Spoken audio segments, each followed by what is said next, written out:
Hello and welcome to Radio Gorepress. This is episode 85. Glad you're all here. With me, as always, is Sarah and Rosie. How are you guys doing? Hello. Hello. Yes, we're all right. Very fine. Been very busy. Mm-hmm. Busy. Same. Like a bee. We've both been busy bees Yes. doing our little bee waggle dances.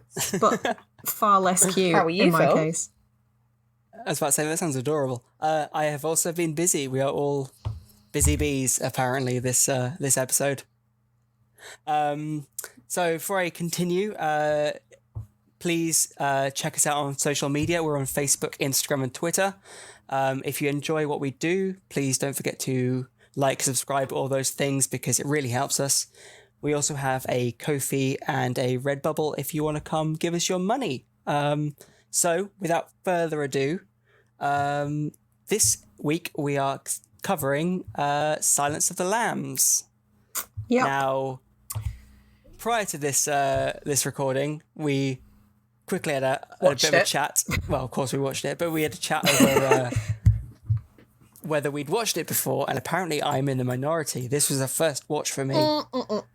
I think. Oh my god, that was the smuggest you've ever sounded.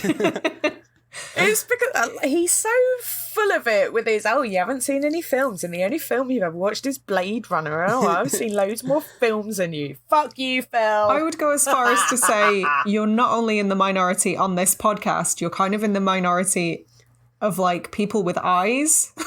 Probably.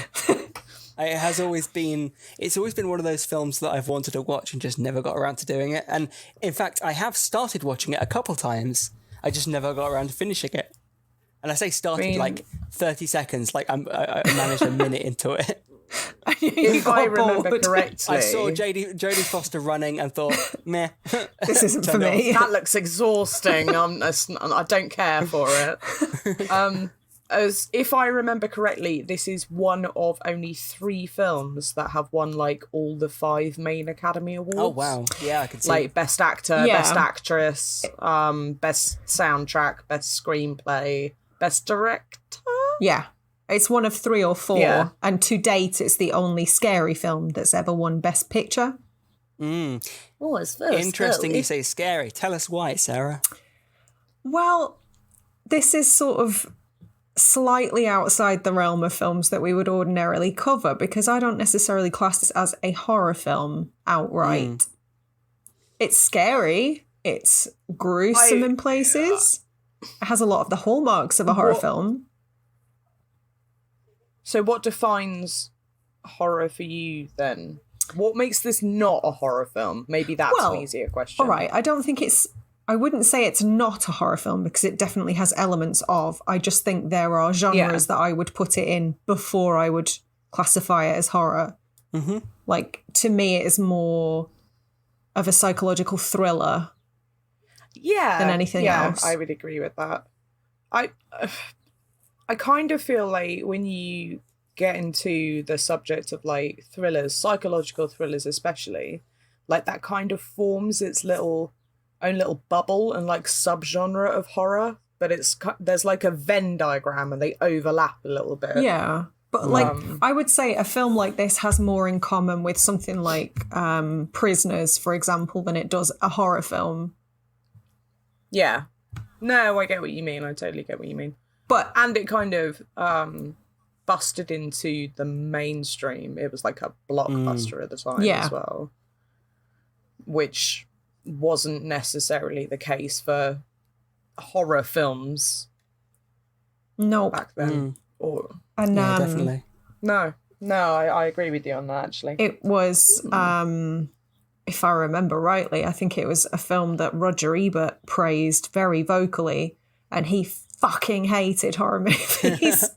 Oh, really? Because he was a miserable little man who hates joy.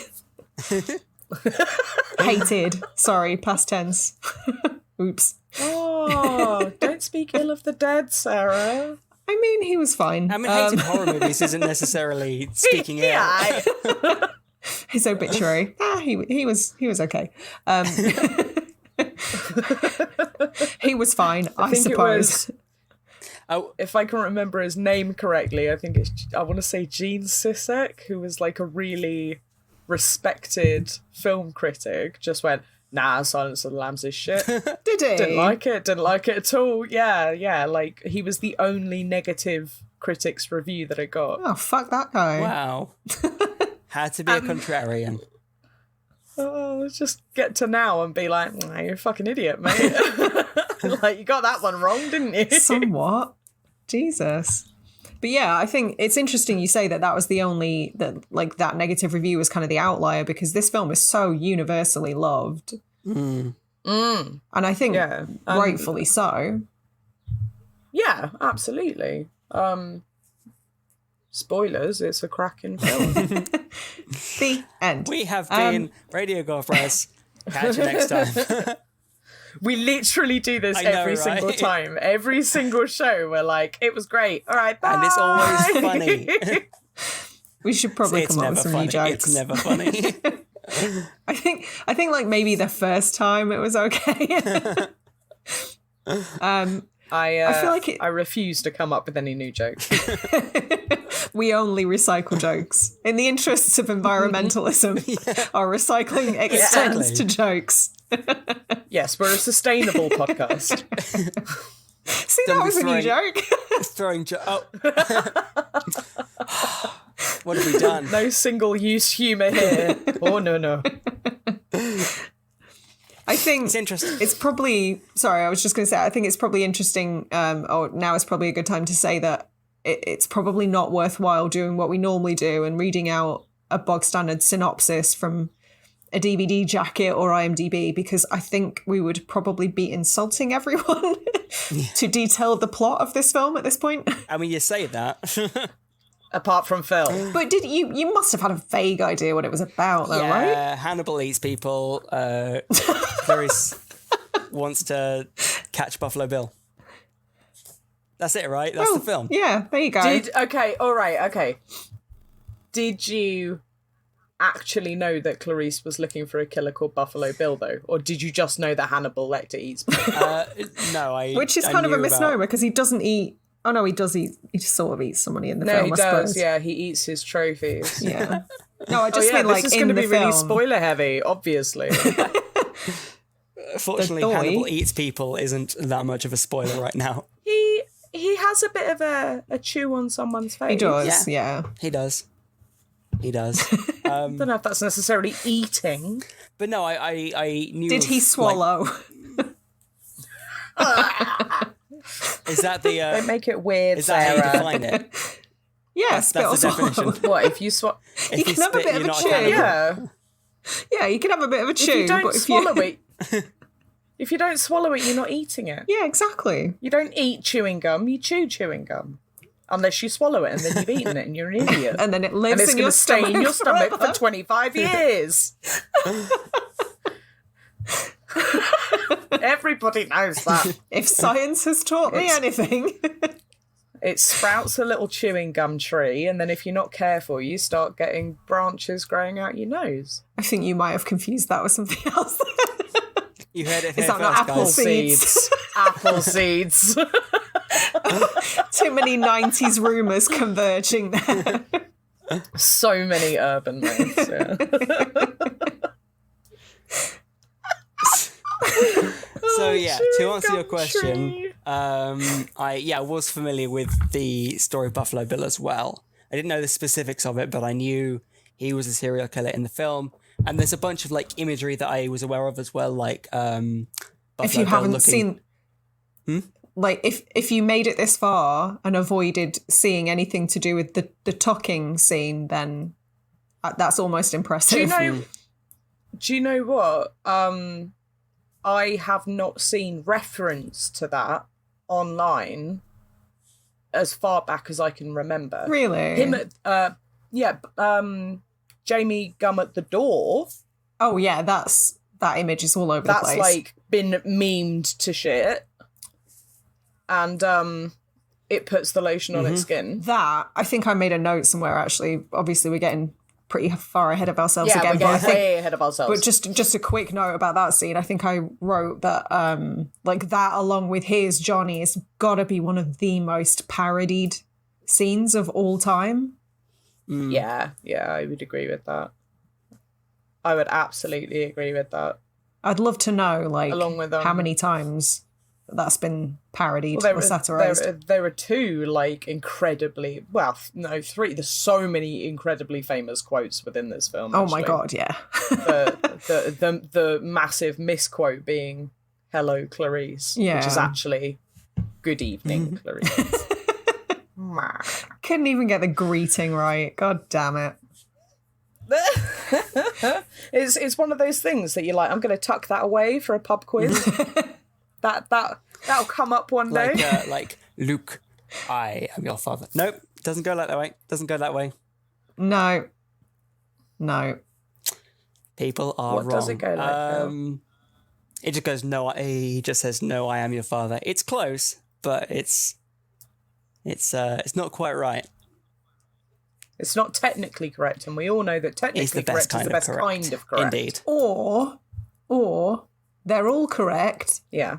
and we're in the wrong timeline. Darkest timeline.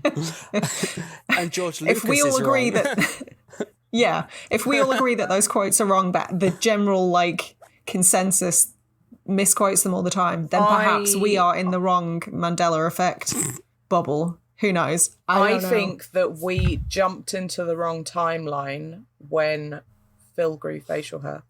It's been Shave it. rumoured. It has been rumoured. If you shave, I think if you have a shave, will it undo everything that's gone wrong in the world? I mean, I hope so. Is it not think worth when a try?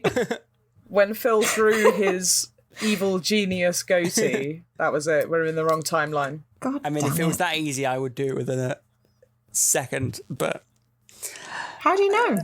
You can't shave it in a second. I would start Just the procedure of shaving in a second. The procedure. It's not a surgery. Scalpel? That would definitely take you more than a second.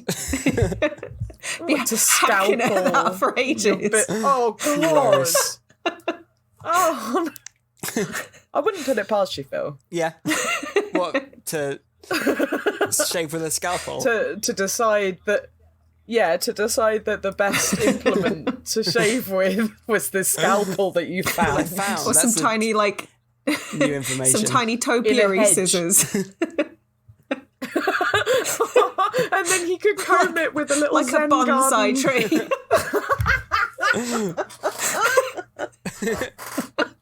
Just stick some little pebbles on his face. Oh my god. That's horrendous. So we've got This a has gone too far. Horrendous. We got a bit waylaid there. We did, didn't we? So, The Silence of the Lambs, Let us begin. directed by Jonathan Demme. I'd say Dem. Demme. Demme. Oh, Demi. Demme. Demme. I would be wrong then. Known for Fuck such you films guys. as Philadelphia and also Justin Timberlake and the Tennessee Kids. The classic. I mean, Sure, who I would have said hasn't seen something like Justin Married to the Mob, but okay.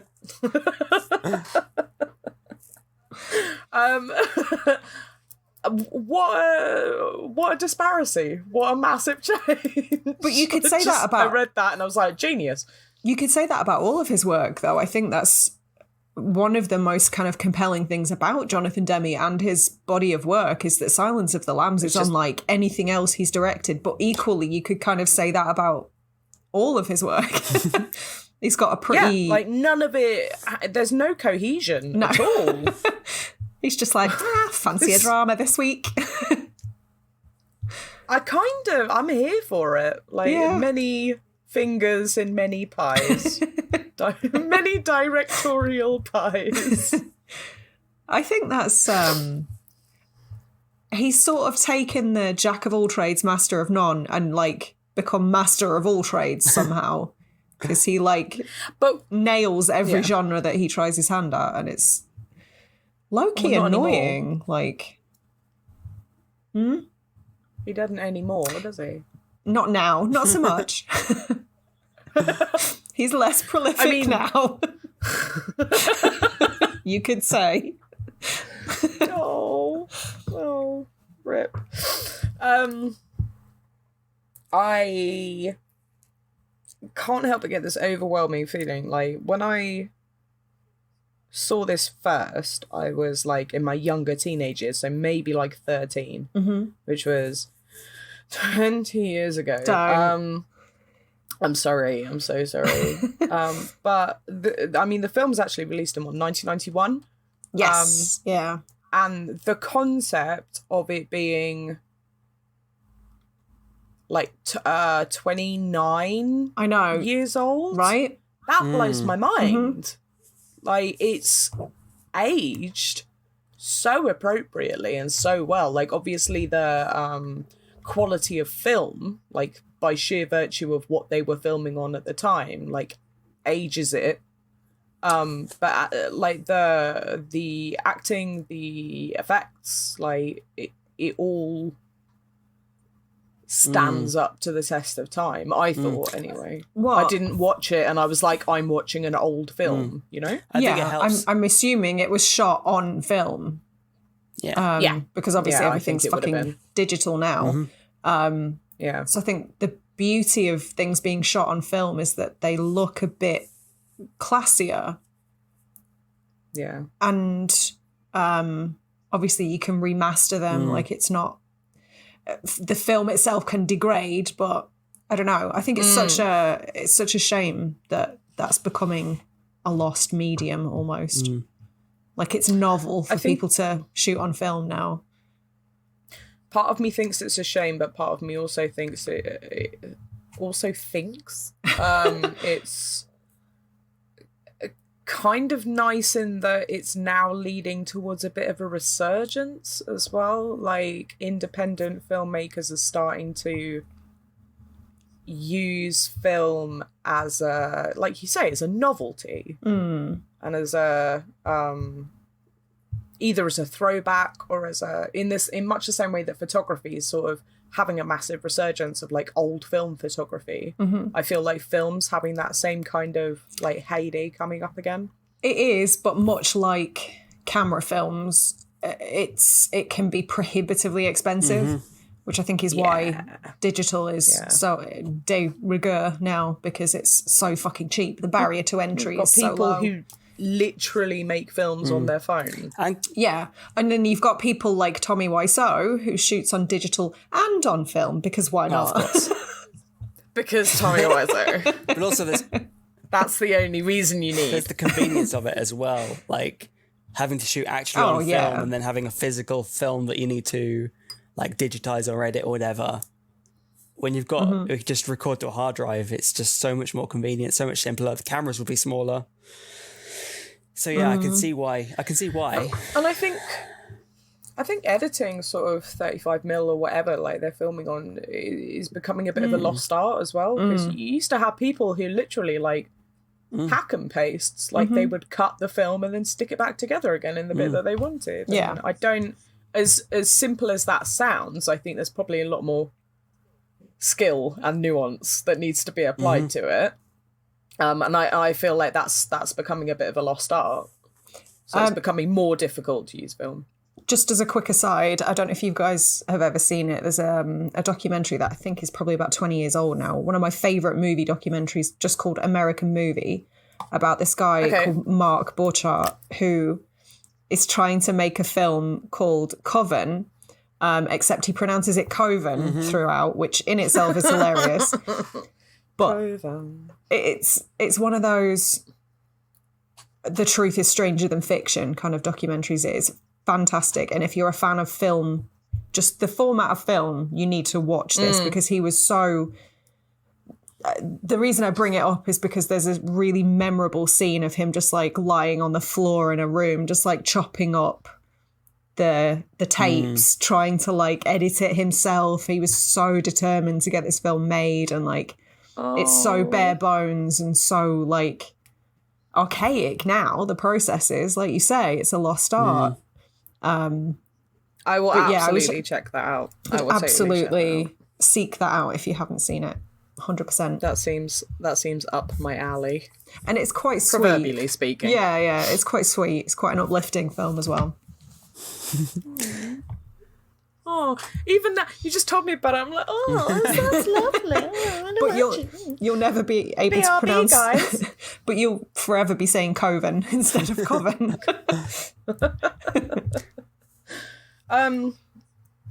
Is this film sponsored by the FBI? I understand their need for, like, setting the scene, but it has as many references to the FBI in the first, like, couple of minutes as Mac and Me has for McDonald's throughout, like, the entire film. And Skittles. And Coca-Cola. Interestingly, that's one of the first notes that I wrote. Because yes, it's like really hammered home, but I think it's really well done. The first 30 seconds that Phil saw several times now, Jodie Foster working out. Yeah. I think you get Rocky like montage. That we're going to need a montage. Yeah. Like 2 minutes in, and it's the perfect example of show don't tell. Like, you see the FBI on her sweatshirt, you see somebody else with the FBI on their cap, and you're like, okay, yeah. And you don't. Yeah. It reduces the need for empty dialogue, pointless exposition. Like, the FBI boss wants to see you. I don't know. Yeah, I really like that. She's doing FBI Go Ape. Yes. Like that's what she's doing, like a treetop tour of FBI land. And she's exercising somehow wearing more layers of clothing than I wear on a normal day. She's wearing a turtleneck. I mean, I'm assuming it's quite cold. Or it was before she started sweating. Yeah, the only people that should be seen in turtlenecks are like pensioners and Chris Hansen when he's catching predators. That's his predator catching suit. The dude can rock a turtleneck, is all I'm saying. He can. Turtleneck and chain. Love a bit of Chris Hansen.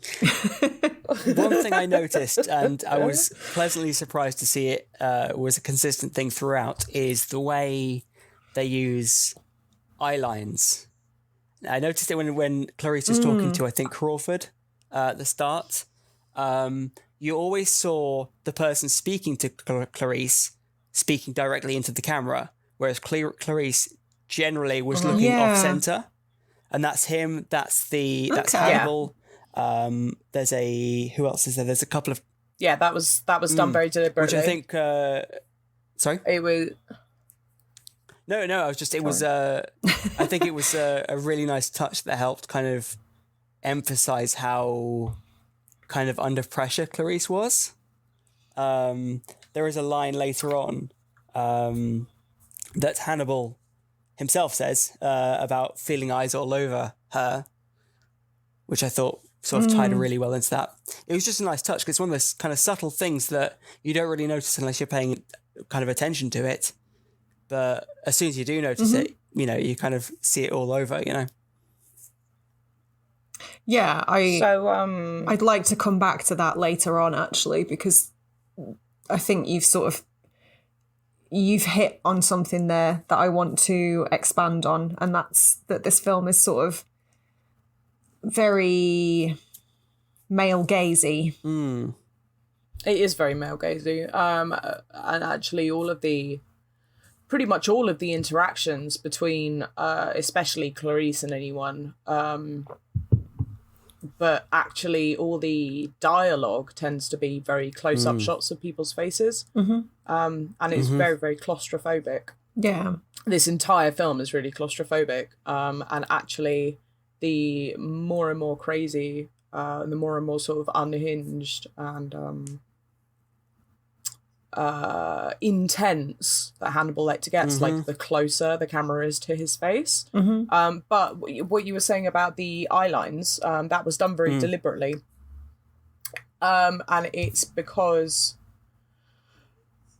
Clarice sees people looking directly at her. So from your point of view, you're in her shoes. Yeah. And you can relate to being Clarice. Like, they want you to relate to Clarice, and they want you to like feel through her.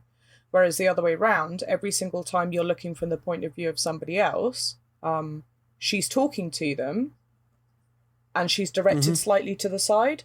So actually you're not within that person's point of view, and it separates you from them. Yeah, so you're supposed to empathise with her, but only her.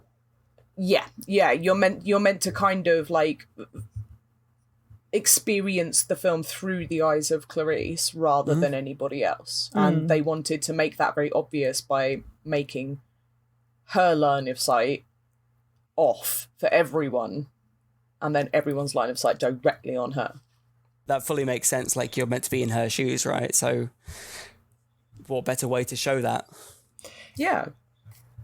It's interesting you say that, though, because I think that works terrifically well, and I think she's an incredibly sympathetic character, and an intensely likable character. Yeah. So my question is, do you think it was intentional that Hannibal Lecter himself comes across as quite likable? Or is it just me that thought he's he super was? charismatic. No, I absolutely thought he was. Or do you think that was intended, or do you think that's down to the genius of Anthony Hopkins? Both, I would say. Just to jump in there. Yeah. I was just going to say, he is a psychiatrist. He is an expert in people, in talking to people. You know, of course, he has a charisma about him that allows people to open up, because that was his job. You know, so I think it fully makes sense for that character to be likable, because of course he would be. Sorry, Rosie, you were saying? Yeah. I wasn't. Well, do. Anthony Hopkins is renowned for being an incredibly in-depth method actor. Always has been throughout all of his roles. And he spent months researching serial killers, going to prisons, sitting in on court hearings for particularly gruesome and psychological murders, that kind of thing. Like, he did his own kind of profiling. So it stands to reason, for me anyway, that he would be able to emulate that charisma that is noted within serial killers. Like Ted Bundy, prime example. It's interesting you should say that, because I was going to bring up Ted Bundy later, actually. I don't know about the fact that Buffalo Bill, Jamie Gumb, obviously pulls a total Bundy and has the fake cast on his arm to entice somebody to help him at the back of his van. I don't know. I don't know how much. I've never read the novel. I'll hold my hands up. Do not know anything about the source material. But I wonder how much more inspiration was taken from real life cases and real life serial murderers. And actually, was Mindhunter written before this or after? Which one owes what to who? No, I think Mindhunter was written after this, but Crawford and Holden Ford are based on the same guy. Right. That's why I was asking. Based on John Edward Douglas. Who is he? He's the guy who wrote Mindhunter? Is he? No, the original novel? Tom. I want to say Tom Harris. Something Harris. Thomas Harris? Thomas Harris wrote Silence of the Lambs. Oh, right. I thought that's what you're talking about. You're talking about Mindhunter. Yeah. Genuinely, I don't know. I know John Edward Douglas was in the behavioural science unit at the FBI. And I know that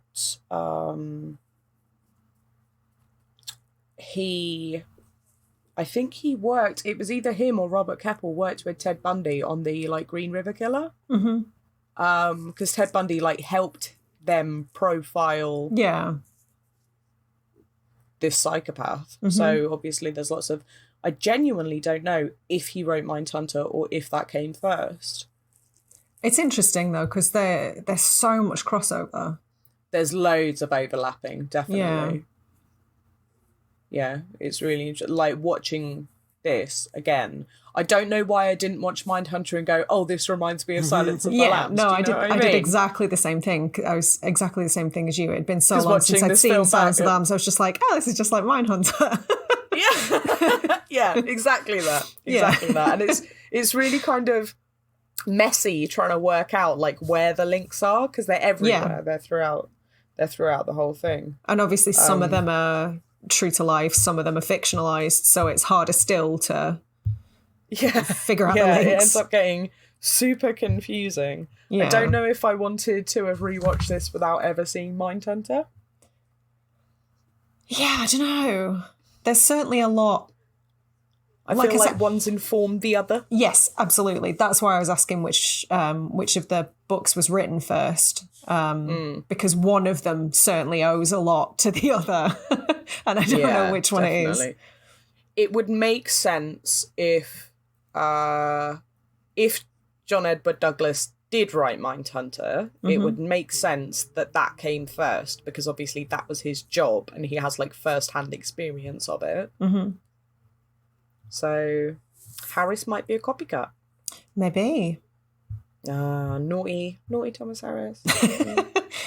Can we talk quickly about how depressing it looks to work for the FBI? Do you think that's true to life? Because those goddamn windowless, airless breeze block offices look horrifying. It's like being in Milton Keynes. It's awful. But I wasn't sure. I wasn't sure if that's a reflection of how things really are or were at the FBI, or if it was to mimic the cell-like environment and sort of make you think that, they're not so different. Oh, well, I can tell you. Okay. The scenes at the FBI, like, area were actually filmed in Quantico, which is the FBI sort of HQ. That's super depressing. Yeah, that's where they work. Like all of that footage is from inside their HQ. Well, I'm going to rethink my entire. So depressing. I'm going to rethink my entire impending career with the FBI now. Screw that. You're so close as well. Wasn't even a coffee machine. I don't want to be Dana Scully anymore. No, I always want to be Dana Scully. Like Jodie Foster. Dana Scully. Yes. Come on. There's definitely... I mean, they had the same hair. Resemblance there. Yes, they did. I was thinking of... obviously, I was thinking of the X-Files like all the way through this because FBI...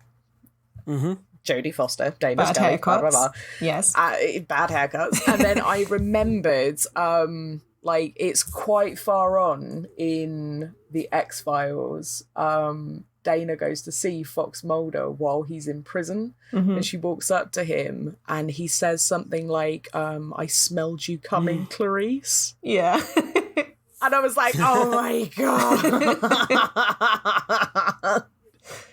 But that's Chris what I mean. Carter like, must be such a fanboy. Oh, 100%. But I feel like that's it's such a testament to this film, though. The ripple effects were so far-reaching. I think that's just incredible. And still, like I bet you anything you want that there are going to be future shows, films, music, whatever that is going to reference Silence of the Lambs. Do you know what's really depressing? My life. All of our lives. The year 2020. That wasn't my answer, though. Well, somebody's going to try and remake this. Question. Yeah, they are. Yeah, I bet. Are they actually, though? Or are you just guessing? No, they will, though. Yeah, because the world's full of bastards. Yes. Why you... would you remake a film that has like 5 Academy Awards and has been in like top 100 lists and has been put into like the film registry of 2011 for being culturally significant? Because Hollywood's full of narcissists and braggarts who think they can do everything better than the person that came before them. I don't think I've ever heard that word. Have you not? Braggarts. Yeah. Did I just make it up? No, I think it's a word. It's a word. It sounds like a word. I could say anything with enough confidence. Yeah, that's how I get through most of my life, to be honest. Like, if you just lie confidently enough, like, people will believe you. Confidence is key, I swear. One thing I was just going to bring up very, very quickly. Obviously, the character of Hannibal Lecter has cropped up a lot. Are you guys familiar with any other representations outside of Antony Hopkins? And if so, what do you think of them? I have not seen them. Was it Red Dragon that came before? The book was Red Dragon. Yeah. And the film's been based on it. And it's called something else. And I can't remember. No, Red Dragon. Oh, okay. There is a film called Red Dragon. I was more right than I thought I was. But was that Edward Norton? I don't know. Look, I haven't seen it. I know basically nothing about it. I know that there was a Hannibal Lecter before Antony Hopkins. Yeah. And I've forgotten the name He of doesn't it. look nearly as scary, I'll be honest. Shit. He looks like someone's granddad. Well, what about the TV show, Hannibal? So Mads that's the Mikkelsen one was I'm more familiar great, with. but I'll be honest, the TV show didn't grab me. I keep meaning to go back and revisit it because people rave about it, and he was great, but... See, I'd love to watch it mostly because I love Mads Mikkelsen. He is fantastic. I don't know if he's Anthony Hopkins level, but he is very that's it. good. When somebody coins a character he made it his own. Succinctly, yeah, and really sort of like stamps it with his own, this is like the standard, gold standard for who this character should be, then any other sort of... Manhunter is what I was thinking of. Oh, okay. My brain was just, because we'd been talking about Mindhunter, I was like, it can't be the same name. That's stupid. No, there was Manhunter in 1986. Yeah. Silence of the Lambs in 1991. Red Dragon in 2002, which was Anthony Hopkins. There was a film called Hannibal Rising in 2007. That sounds awful. That sounds like Jupiter Ascending, and that was a shit film. Jupiter ass ending. It was Jupiter shit film ending. It was truly awful. However, so bad. If I remember rightly, there is a riff track Amazing. that is worth finding. I mean, to be honest, the film is worth watching anyway, just for some of the performances in it. Oh my god. Yeah. And like Channing Tatum as some sort of half dog on rollerblades. Wow. Oh, fuck, I'd forgotten that. Right? I'm not making that up, am I? I mean... I don't think I'd run that. I think you've remembered that correctly. But it that's just made me think of the guys on wheels from Wizard of Oz. The Return to Oz, the Wheelers. Yeah, the Wheelers, the ones on wheels. Yeah, that's what I said. The clue is in the name. the ones on wheels and sticks. The sticky wheelmen.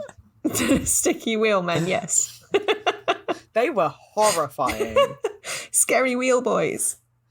They were scary wheelie boys. They were dummy thick wheelie boys. Yeah, they were very scary. I didn't like them at all. Anyway, that is not the film we're talking about. However, we should. Yes, I absolutely agree. Quick side note, we should absolutely do some like kiddie horror at some point. The Hole. Ooh.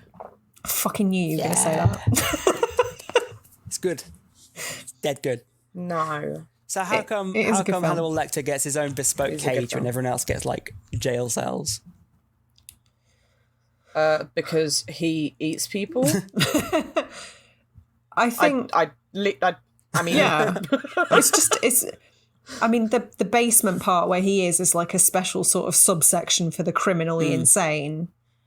And I guess he's just deemed so dangerous because of his hyper-intelligence and, you know, penchant for killings that it was a design. it warrants what he's ended up in, I guess. It does look I don't nicer know. though. It was a conscious design choice as well. Like it fitted in with the actual sort of actor filming it, because Demme wasn't happy with the shots of I've just forgotten what everyone's fucking called, Clarice and Lecter talking through bars, because he didn't feel like it was intimate enough.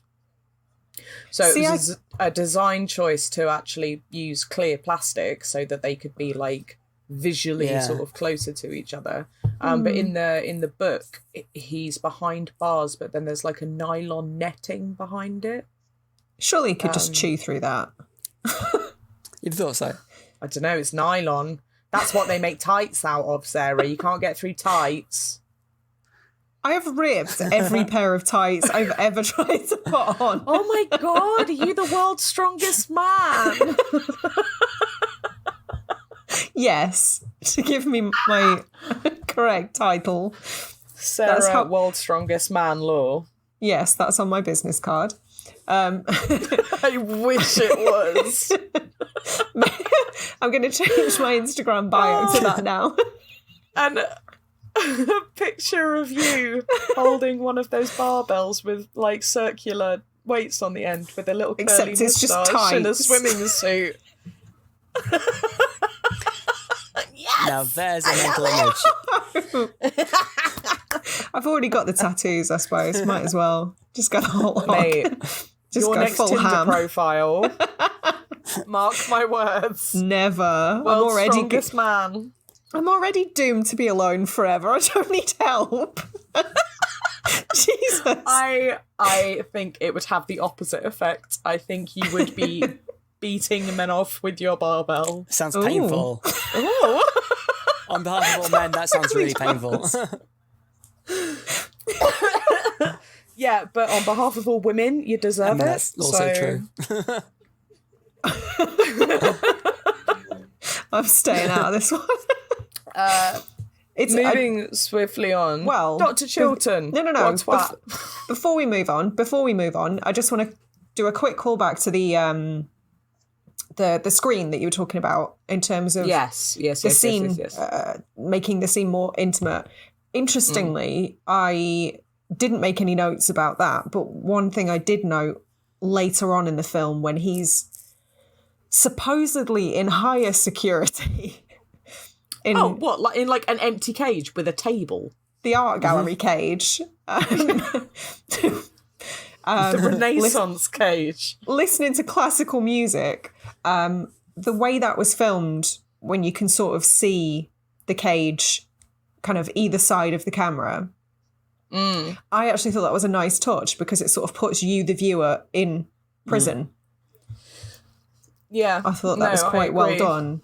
But it's interesting to hear that Demme didn't like that. Well, it makes me wonder if part of the reason there needed to be that sort of visual intimacy right at the beginning was because their relationship was still very early on. And she is very much free and he is very much trapped. Whereas as the film progresses, she becomes progressively more and more drawn in by him and imprisoned by him. So her point of view then switching to being between bars. Like bars, you know, are you keeping someone in or are you keeping someone out? Yeah.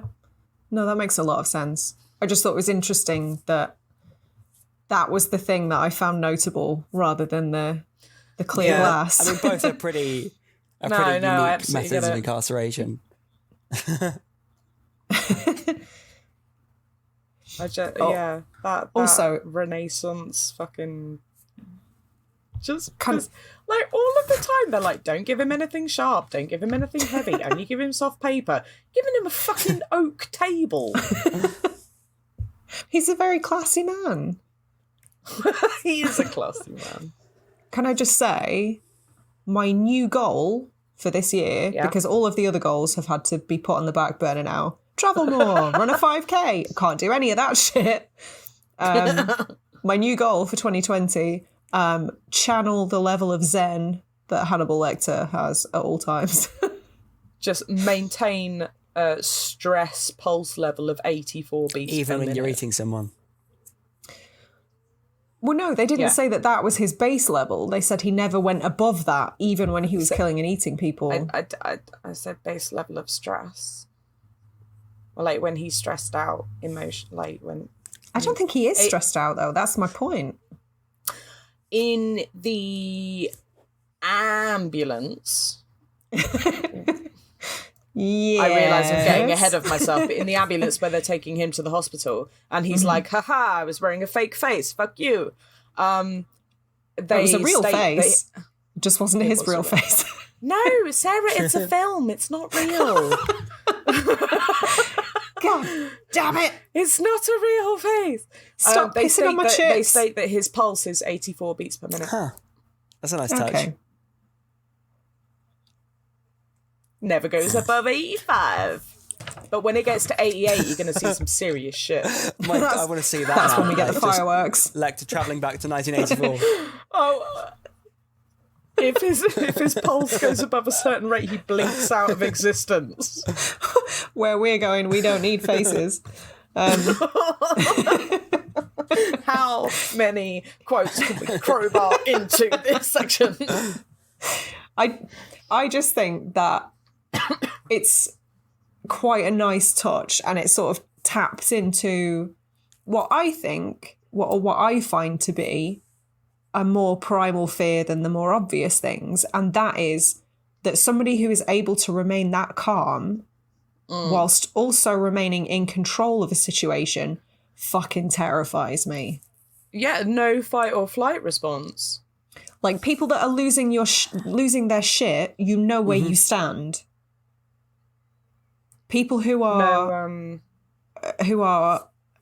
not reactive and are able to keep their calm, that's really scary to me. Yeah, it is. There's a, I'm gonna say hormone, but I might be wrong. It's like a chemical. Yeah, a chemical. I say it wrong. I know I say it wrong because it's how I spell it. Norepinephrine. Norepinephrine. That one. Yeah. I spell it norpinephrine. So right. Norpinephrine. Science. It basically deals with your fight or flight response and like the release of adrenaline into your system and stuff like that. And there are certain kinds of mood stabilizers and antidepressants that are reuptake inhibitors. Okay. So they kind of lower your, like,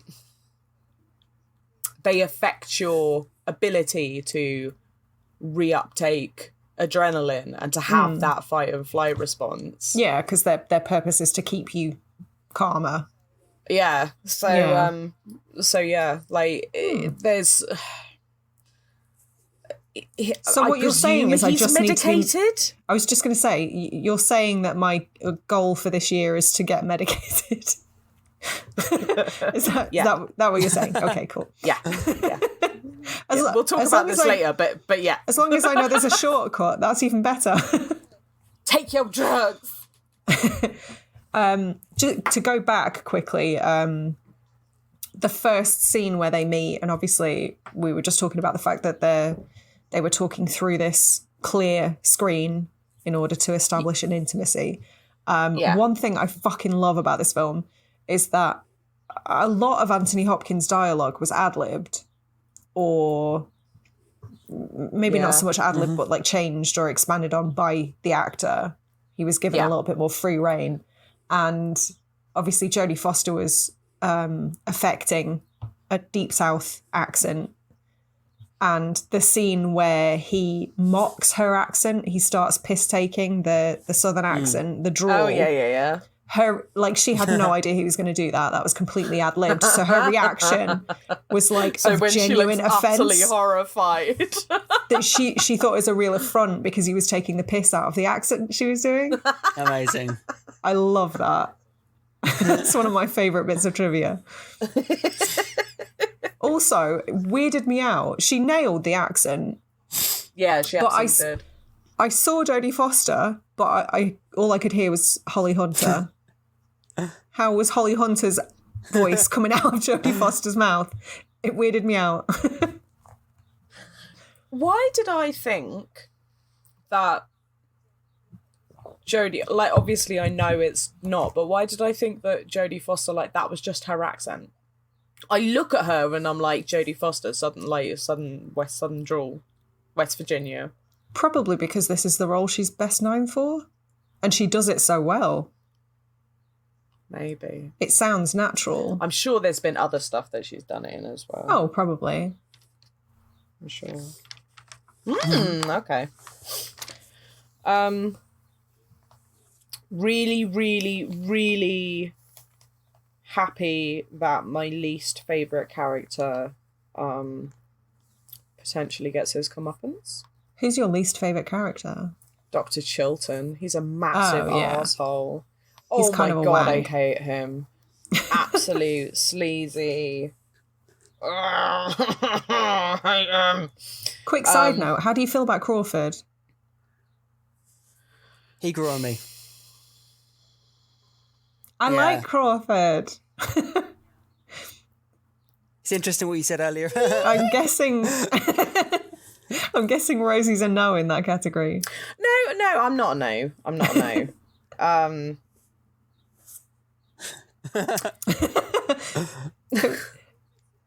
Crawford's like her senior and is the weird sexy hand touch at the end was a bit odd. But I see why they did that, because the hand touch was like a bit reminiscent of Lecter brushing his thumb against her hand. And like, I absolutely get why that was put in and stuff. But just like, it's not very professional, is it? It's a bit inappropriate. And he's like, well, I'm going to go. And she's like, yeah, okay, bye. And then they look at each other for a bit and he's like, okay, bye. And then... no, but really now. That's how I say goodbye to Well, everyone. now, I tell you what then. That is how you say goodbye to everyone. I tell and then you you what, come back 3 times because you're worried you've forgotten something. I want to check the door to see if I've locked it properly or shut it properly. It's true, that's me. Sarah, what are you saying? Doors are tricky. Well, I was just going to say now's probably a good time to talk about the whole male gaze aspect then. That would be a good segue. Obviously, like, straight off the bat, it's quite heavy. Well, I don't want to say heavy-handed because obviously this film is so meticulously put together. I feel like saying something is heavy-handed is to do it a disservice because it's perfectly assembled. But it's made very obvious very quickly that the FBI is very much a boys' club. And there's a few things throughout that I find really interesting. Like most of the scenes she's in, she's the only woman there. It's only really towards the end that she's not, isn't it? Well, with the exception of her friend, who I think is the only other female FBI who cadet just that we see. appears out of nowhere. Yeah. Oh, Just hi. intersects a woman running down the corridor who then happens to be an FBI agent. But I in think, a hospital. Like, I don't remember seeing any other female cadets. No. Not notably. I don't. There are female police officers. Yeah. But I think the majority of the women in this film that are not Clarice are outright victims. Yeah. Yeah. Yeah. I would agree with that. There are, like you say, there's a couple of exceptions, like the police officers and I was going to say the senator, but arguably she's a victim as well. Yeah.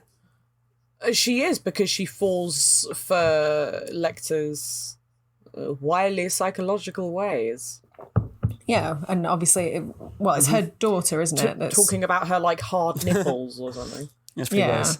While her daughter's potentially being murdered. Yeah. So yeah, you could probably put her in the victim category as well. I don't know. Would, yeah. But I wondered what you thought about that, because obviously nothing in this film is accidental. Everything has a point. Everything has a purpose. So how do you feel about that and the way that the male gaze is portrayed? I think it's very fitting for the time that it was made. It was obviously a lot more acceptable, but it's pretty obvious in this film that even in terms of that, it's really kind of driven home that she is objectified left, right, and centre, pretty much throughout the whole film. Walking the really obvious like visual cue that I can think of is walking down the corridor, down past the jail cells to meet Lecter for the first time. And she gets like, I'm gonna say catcalled, but which is just shouting after someone that you can smell their genitals, I don't really think is catcalling at that point. I mean, it's better than what he does next. Valid point. Yeah. And then I know what I'd choose. He Spider-Mans her in the face. He really does. I mean, like I cannot think of anything grosser. A for aim. And like velocity as well. The trajectory on that. You started saying that, and for some reason I thought it was going to go to a far more gross place. Velocity, let's go with velocity. Were you gonna? Did you think I was gonna say viscosity? Potentially.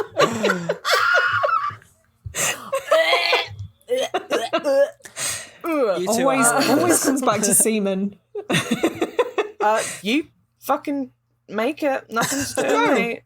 Spider-Man. She said the right thing when she said Spider-Man's him in the face. That's what spiders do. Gives a whole new spin to Spider-Man. Have you not heard that term I was just before? referring to the fact you're marking him. No. Me? Oh. Yeah. No, of course I have. That's why I was just saying. That's why I'm agreeing with you. I'm saying you used the correct term. Oh, okay. Sorry, because that's what spiders. That's what spiders do with their little spider hands. It is. They don't do it with their hands. No, Sarah, no. They don't have hands.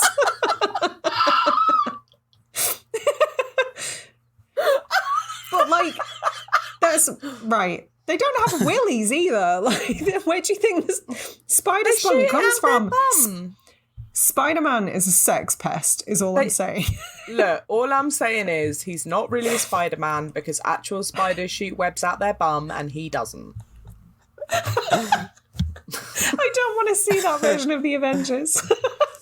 It's the porn parody. Rosie's dropping hot takes left, right, and centre today. I'm dropping some fucking truth bombs. Sarah, you look like you're about to cry. I think she is. I've never seen you look more disgusted. That's not true. Anyway, yeah. I've definitely been more disgusted than this. Mibs is having a little hand shuffle and then spelunks in her face. Mm-hmm. In Interestingly, continuity error gets it right in her hair. Her hair is perfect when she leaves that prison. In no way, shape, or form can you get cum in your hair and it just be, like, brushed out easily. That does not exist. Maybe she had some sort of powerful hairspray on that we're not familiar with, and it like and it like ricocheted off. Yeah, like that hydrophobic spray you can get that like just it just slides straight off. Hydrophobic, but for spunk butter. Nice. Specific anti-sex pest hairspray. Someone should patent that. To Dragon's Den. I am genuinely horrified. Like, I don't know what's worse, getting spunk in your hair in the first place, or actually having the forethought to spray your hair with spunk repellent hairspray. In the world that exists in The Silence of the Lambs, it's not the worst idea, is all I'm saying. Fair point, I suppose. I mean. Also, you started this. I did. I'm very sorry. One of the things that endeared me to Crawford, actually, speaking of male gaze, just to get back on track a bit, is... Was it his male gaze that endeared you to him? Just the acknowledgement. Hey, do you know what? Scott Glenn would get it back in the 90s. Would he?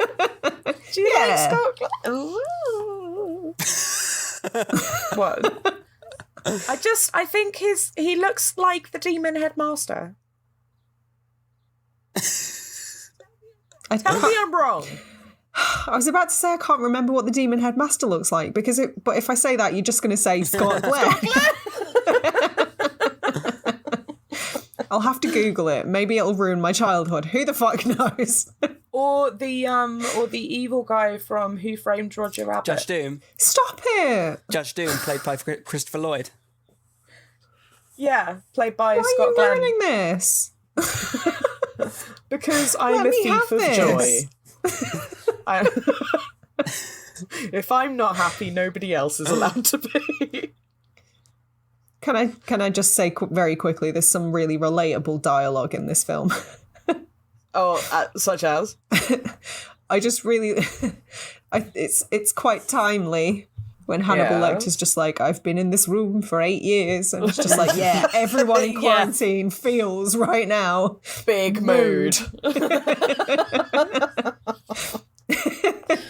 Oh, God, what was the thing? And when Clarice, when she sort of deciphers the first anagram... Yes. And goes to the lockup and finds, like, the wet specimen head. The guy that's sort of, that she's talking to before, and the guy's like, oh, this guy, yeah, he detests manual labour. Honestly, same. Same, babe. Same. Yeah, absolutely. So many good quotes. Well, one of them was it a butterfly? Yes, a moth.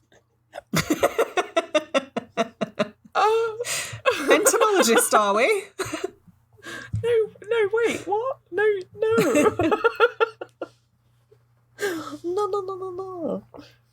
That is a bit like saying, was it a dog? Yes, it was a cat. Yeah, like... Speaking of... So what, butterflies are... So many cats. Butterflies are female, moths are male. Is that what we're saying? No? Nothing. What? Everyone knows, no, everyone knows dogs on are that. boys and cats are girls. That's how it works. It doesn't matter. It really doesn't matter. Wait, what? All dogs are good boys. Yeah, obviously. And all cats are good boys. No, not all cats are good boys. All cats are arseholes. Yes. So, anyway, apart from the cats in this film, because all the cats in this film are very good cats. But the best cat is the dog. The best cat is the dog. That fat little barrel of a little fucking dog. Oh my God, I love it. Precious. Precious, the little lard bucket. I have never been so invested in in the survival of any character before. The amount of notes. Precious is a fat little puppy. Don't eat her. What's happening to Precious? Leave her alone. Stop squozing the dog.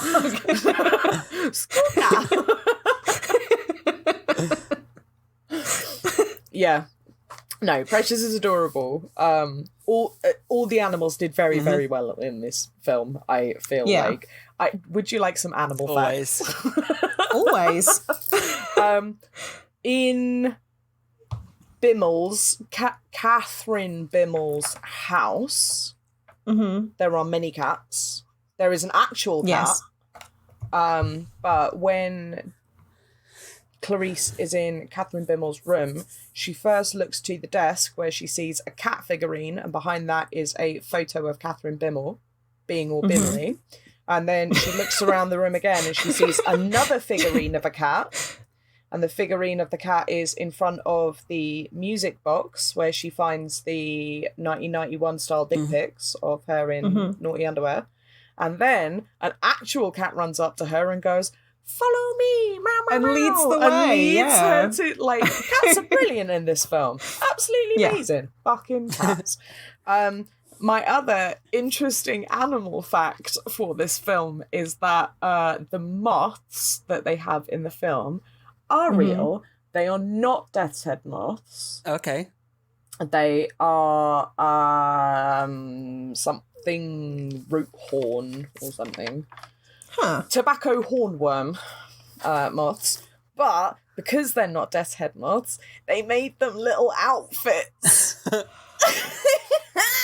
Oh my god! I need pictures. They made them little moth costumes with the skull and like crossbones picture. Can you find photographic evidence and we'll post it on Instagram? I will do my absolute best. I'm not engaging. I'm not engaging in that. But yeah, they gave them like first class looking off because they had to fly them in on a plane. Fucking lazy. It wasn't just like Ride of the Valkyries.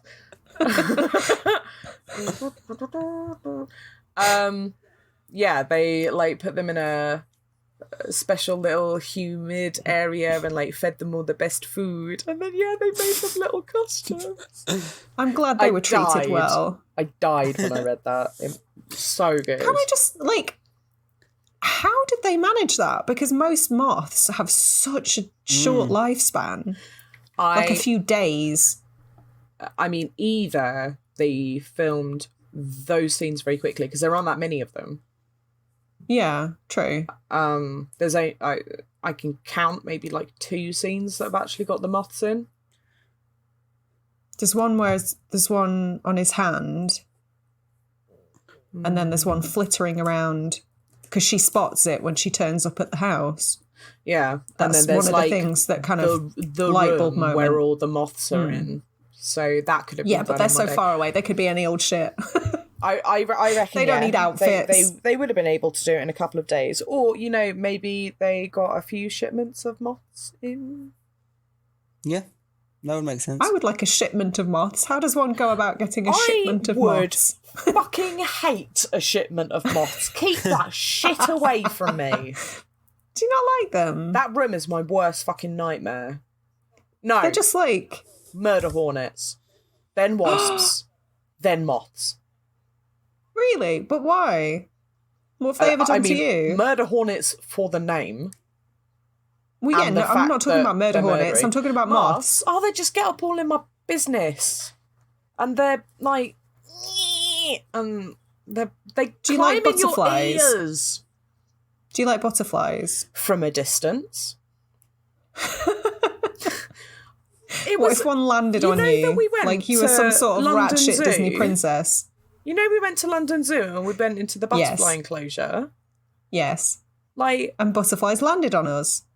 Butterflies landed on you. I somehow managed to repel them with Hairspray. My fear of butterflies. It doubles as moth repellent. Interesting. butterflies are made of spunk. Oh, right. That makes more sense. It's the only logical explanation. Oh, for fuck's sake. The moth egg cocoon. That's the word I was looking for. Moth egg.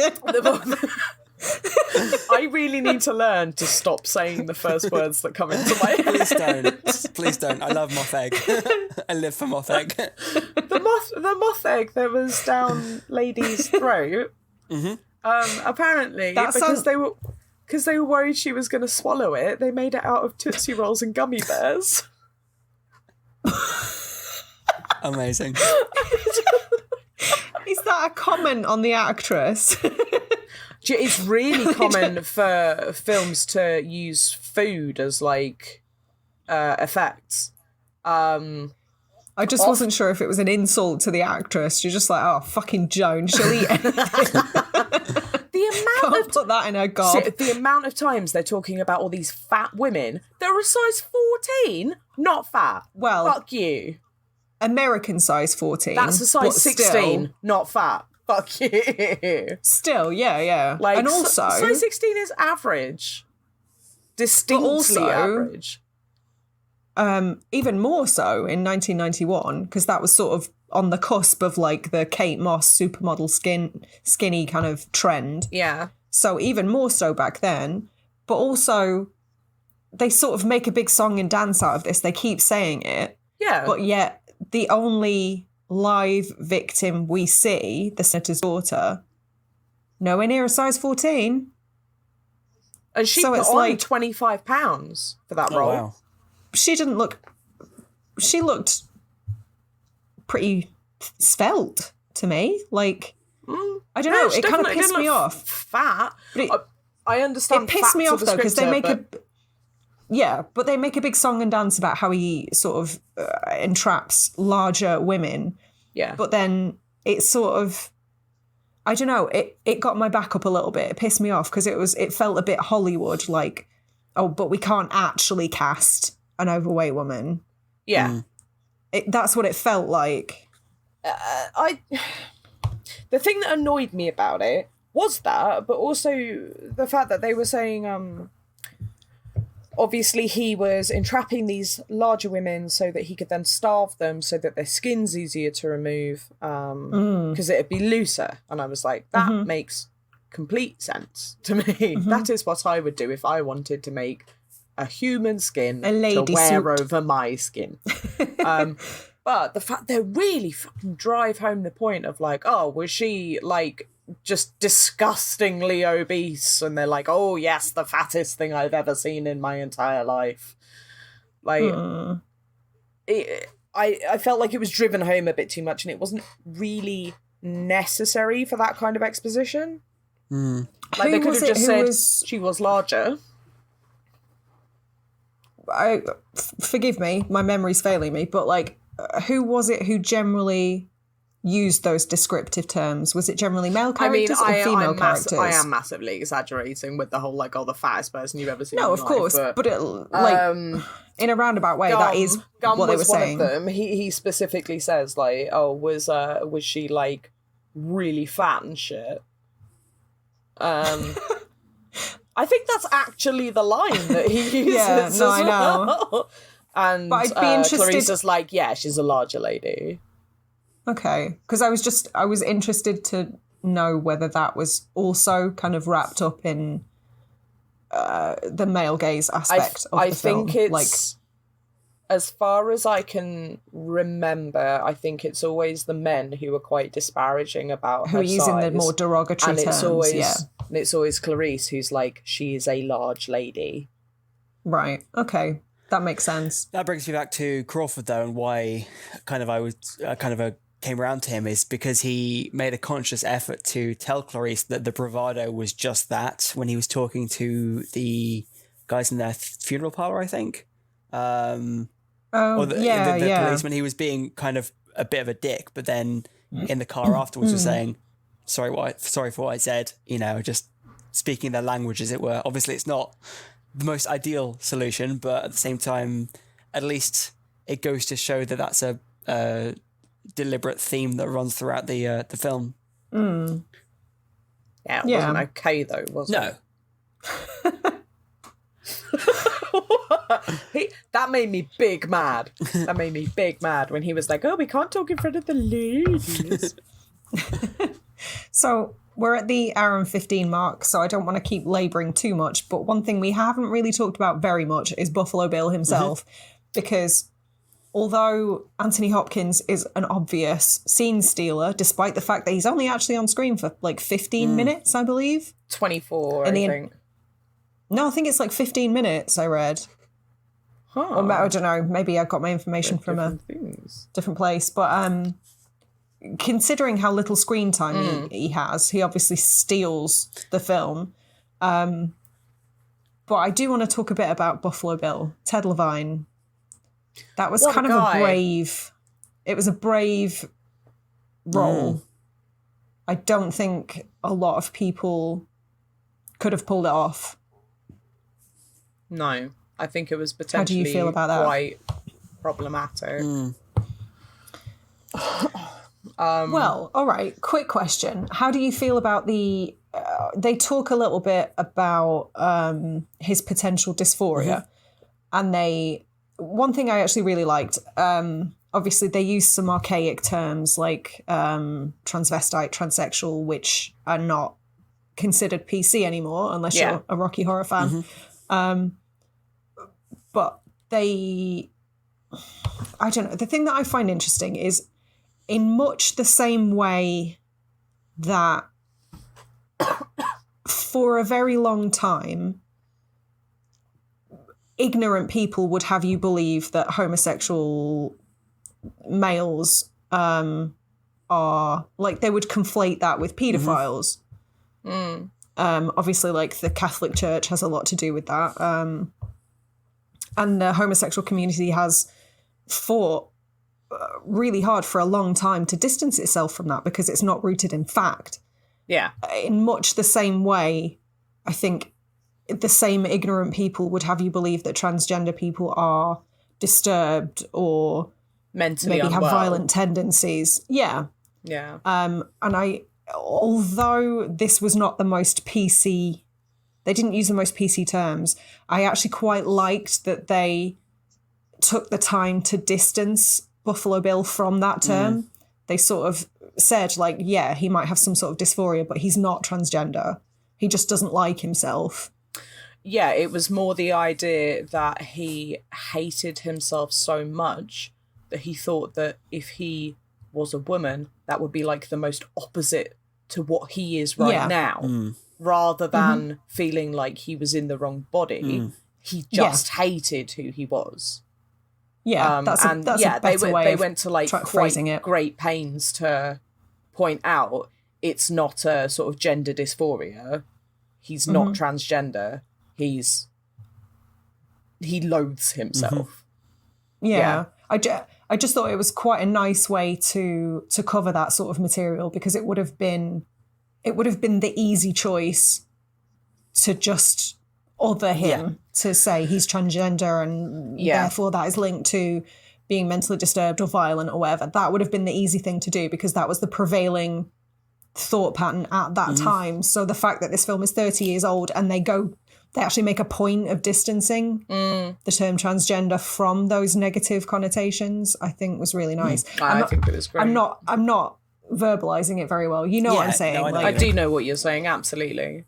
Yeah, I think it was very the easy choice would have been the prejudicial choice. It wasn't super exploitative in the way they approached it. Yeah, no, I totally see that. Yeah, I know that there was a bit of a kickback from the sort of LGBT community because, and Demme admitted to it afterwards. Actually, there was a large absence of sort of positive gay characters within the film. Don't necessarily think that there needed to be. I didn't see that as being like a conversation that was being had within that film. but No. I think that's fair, yeah. I would be hard pressed. I'd be hard pressed to name one LGBT character in this film.